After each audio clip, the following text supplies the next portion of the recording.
يا صباح الفل، كل سنة وأنتم طيبين. فيديو جديد معانا، وفيديو النهارده صغنن جدًا. أنا بس زي ما أنتم عارفين باحب إن أنا أوثّق كده أوقات معيّنة، لإن زي ما إحنا عارفين اليوتيوب ما بيمسحش حاجة.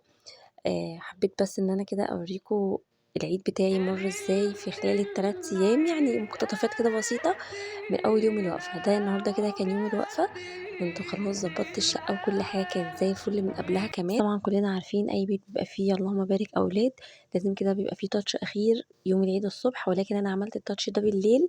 إحنا طبعًا اليوم ده ما نمناش، كلنا كنا مطبّقين. بس يعني لغيت بقى القعدة في الصالة وقعدنا في الأوضة كده عشان خاطر سراء أحافظ كده على نضافتها وشكلها النهائي ده. وهنا ده كان اللي هي الفطرة أو طبق كده كعك وبسكوت كانت مطلعه عمة الولاد.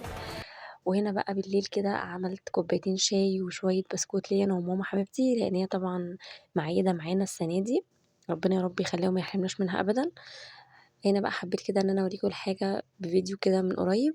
دي اللي هي الفطرة، وكمان الكعك والبسكوت. طبعًا ما طلعتش الشيّالة بتاعتي خالص، لأن بتاعتي فيها إزاز فمش هتنفع نهائي.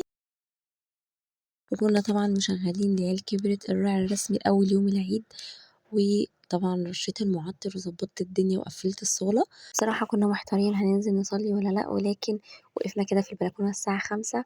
كان المسجد اللي جنبنا يعني فارش كده وكان باين، فوقفنا سمعنا بقى التكبيرات واتفرّجنا على الناس كده وهي رايحة تصلّي، فاتشجّعنا ونزلنا بقى نصلّي. حضّرنا كده كنا خلاص نازلين بقى نصلّي، وهاوريكم دلوقتي صلاة العيد.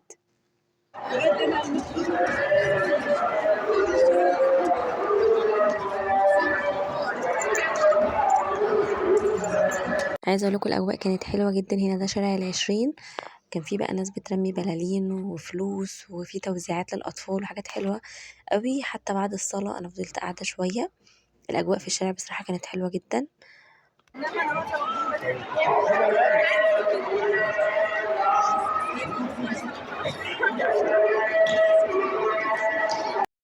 بُصّوا بقى، بعد ما طلعنا جبنا القاسر اللي هو الspray ده اللي هو الرش التلج ده.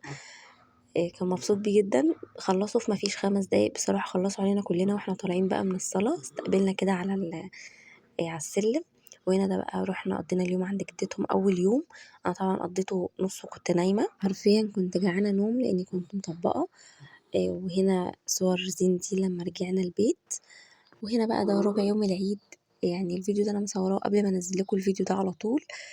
الصبح كده كنت صاحية أنا وزين، فحبيت كده إن أنا أصور لكم. بُصّوا بقى، طبعًا كل حاجة اتشالت، البونبونيرة اتشالت، الشيّالة اتشالت، كل حاجة حرفيًا أنا رفعتها خلاص، عشان طبعًا مش قادرة أقول لكم بيشدّوا الحاجة، لو ما طالوهاش بيشدّوا المفارش، ففي بهدلة بتحصل.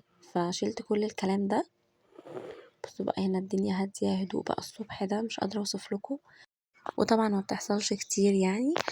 وطبعًا أنا ما جبتش معاكم تنضيفات العيد وكده، عشان بصراحة كانت الشقة نضيفة، ولكن عملت شوية تغييرات. يعني بدلت ستاير، بدلت حافظات، غيرت cushions، فاهمين؟ يعني حاجات كده بسيطة فرقت. وحطيت كده اللي هي بتاعة المناديل دي كنت جايباها جديدة، المفرش ده كنت جايباه جديد برضه حطيته. يعني شوية حاجات كده آآ غيّرت المنظر يعني بشكل كبير، مش شوية لأ بشكل كبير. ولكن العادي إن الشقة كانت نضيفة، هو ده بس اللي فرق في الموضوع. حابة أقول لكم استمتعوا بأوقاتكم. حاولوا على قد ما تقدروا إن أنتم تطلعوا من أي مناسبة أو من أي فترة عامةً أنتم بتحبوها أو بتكون قريبة لقلبكم. حاولوا إن أنتم تطلعوا منها مبسوطين. يعني تكونوا كسبانين راحتكم النفسية أكتر، تقضّوا أطول وقت ممكن مع الناس اللي أنتم بتحبوهم واللي بيدّوكوا طاقة إيجابية. أنا حد بيتوتي جدًا. متعتي كلها بتتلخص إن أنا أبقى قاعدة في بيتي في روقان في هدوء مع ولادي. فأنا قضيت العيد بالشكل اللي حسيت إن هو فرحني وكان مناسب ليا وحبيته. ف يعني الحمد لله طالعة منه مرضية ومبسوطة. قضيته في وسط بيتي وولادي وجوزي وأمي، فالحمد لله اللهم ديمها نعمة. وهنا في آخر الفيديو طبعًا هيكون زين يعني طلّع بقى اللعب، ما استحملش يشوف الصالة رايقة كده. بس طبعًا أول ما دخل نام، أنا لميت الدنيا كلها ورجعت الدنيا زي ما كانت. كده يكون الفيديو بتاعنا خلص. أتمنى يكون الفيديو عجبكم، وما تنسوش اللايك والاشتراك في القناة. ادعوا لي كده ارجع اشتغل على القناة تاني، لان دي حاجة كانت بتبسطني وبتفرق معايا جدا، ولكن الله المستعان، لان طبعا مسؤوليات بتزيد والوقت الفاضي بتاعي بيبقى يعني يكاد يكون منعدم. فالوقت القليل اللي انا بخطفه في اليوم بفضل ان هو يكون خاص بيا، مع بقى فنجان قهوة مع كوباية شاي على مزاج رايق كده، بقعد مع نفسي شوية. فالله المستعان. كده يكون الفيديو خلص، واستنوا مني فيديو جديد.